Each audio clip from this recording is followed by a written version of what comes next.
Hello everyone. This video will show you how to start with a Microsoft project for scheduling.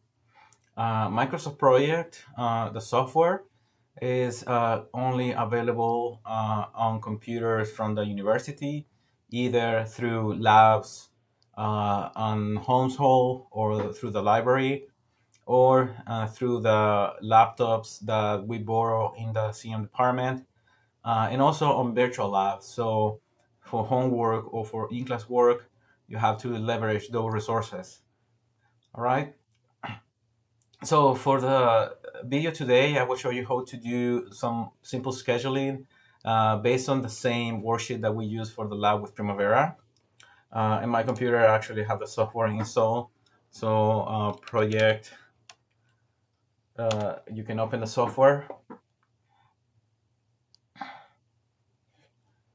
So it's starting on my other screen.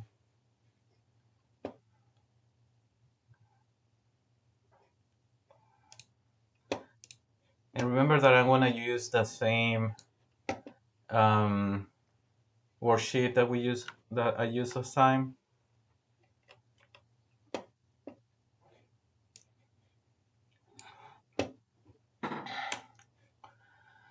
All right, so when the software opens, you might see a window like this one. And this time we're gonna start a project from zero, so we're gonna use a blank project template. By default, this is the interface that Microsoft Project presents to us. What you see on the left is basically the list of activities that we're going to schedule. And on the right, we're going to see the Gantt chart as is also showing on the activities on the left. I'm going to take my worksheet and I'm going to place it on my other screen. Basically, I'm going to copy the activities as I did before for Primavera. So the first activity is mobilization. All right. So right now the duration, there's no duration, but I'm gonna type 7 as the duration, as it is the one.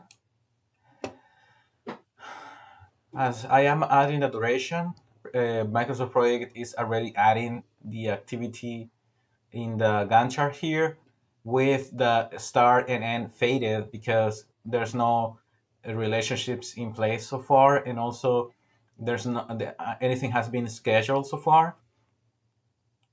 So we're going to continue with other activities. So site clearance. Yeah, you need to add the duration to show up in the Gantt chart. Excavation. In concrete.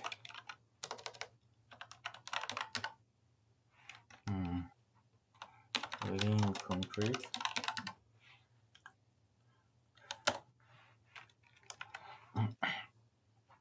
So the way that we're scheduling things right now, the task mode is currently set to manually schedule. You can change this to automatically schedule. So the bars will show more on more solid.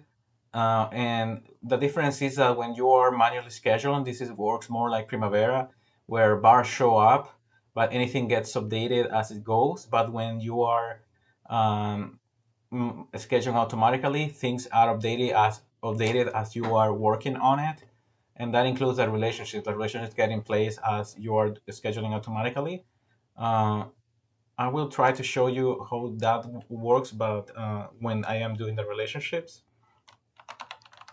So I want to continue with the rebar fabrication. 20 days. Oh, and the thing is that that one actually was scheduled manually because the mode right now is set to manually schedule, but you can change that to automatically schedule. All right, so with that, all the activities that I'm going to schedule from now should be now automatically scheduled. Rebar installation. And then I actually also start to add estimated duration. So that is going to be 15. Formwork installation. 7. Concrete placement.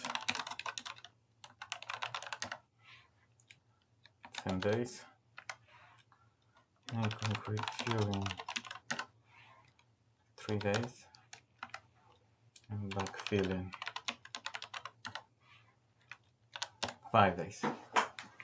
Okay, so we have our activities in place. We only have we currently only have the activities themselves and the durations. We haven't established any relationship. Again, similar to what we did in Primavera, we are not doing the WVS. You can still do the WVS in Microsoft Project, but for now we're going to focus on starting up with the activities. And now we're going to start defining the relationships. And in similar to what it is Primavera, you have different columns at the top on the list, so you can actually add more columns if needed. And let's say right now I see my predecessors, but maybe I want to add the successors too. So you add, sorry, you have to add a new column here, and then you have to start typing maybe the column that you want to add. And let's say that I want to add the successors here. And if you want to remove a column, so you just hide the column. So now I only want to see my predecessor and successor, so you can see how is the relationship between those when you are placing the relationship between the different activities. Okay, so I want to start with mobilization and site clearance. There's nothing, no predecessors before those. Now, in terms of excavation, I'm gonna add a predecessor. You click the arrow next to the cell, and you can just click the activities that comes before that, and the ID of the activity is then shown here. And as you can see that because we are automatically scheduling, the activities for the schedule, the arrows and the relationships are automatically added to the Gantt chart. I'm going to change now to, well, everything is automatically scheduled. So I'm going to change now to manually scheduled. So this is more like the behavior that Primavera has, just to show you the difference, all right? But to some extent, because you have the option to do automatic scheduling in project, it's kind of convenient to go for that. But there is a point actually that it's not convenient when you are doing project updates, but that is a topic for later. All right, so right now we're doing the baseline schedule. Okay, so Link Concrete, the predecessor is activity C, which is excavation. Okay, and I think because we already set up things, everything is automatically scheduled. Maybe I need to change that to manually schedule here. Let's see. Okay, river fabrication. Predecessor is B, site clearance. Yeah, still scheduling. Okay, so I'm going to change everything to auto schedule because that is what it's doing right now. River installation, then D and E, and D is Link Concrete, and river installation. Okay, and then formwork installation, it's just D, which is Link Concrete, and then concrete placement is H. No, sorry, it's F and G, which is river installation and formwork. Concrete curing is H, which is concrete placement. And then backfilling is I, concrete curing. All right, these are the activities that are in place, and the Gantt chart is already showing. One thing that you can do also on Microsoft Project is that you can change the timescale similar to what you did in Primavera. So you right click into the time scale. In the units, you change it to maybe thirds of months. Let's see how that goes. Oh well. Oh, that is only changes the scale at the top.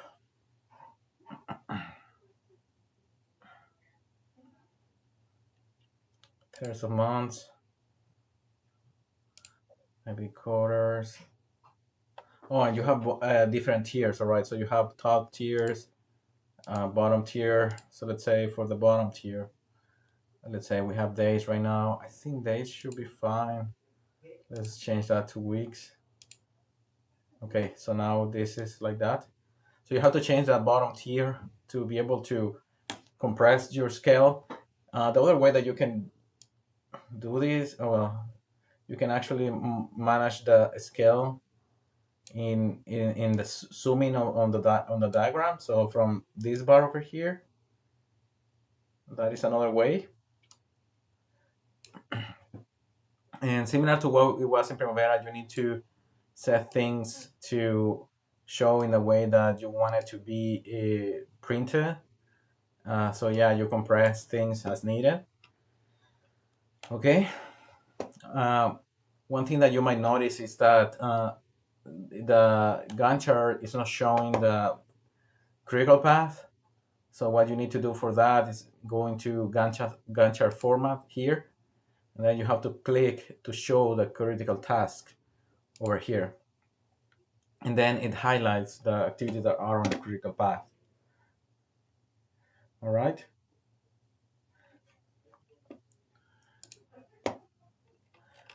By the way, another way to also add activities, relationships, is that you can double click the activities themselves, and then you will get this window where also you can actually add the activities in detail, a similar way that we did before. All right.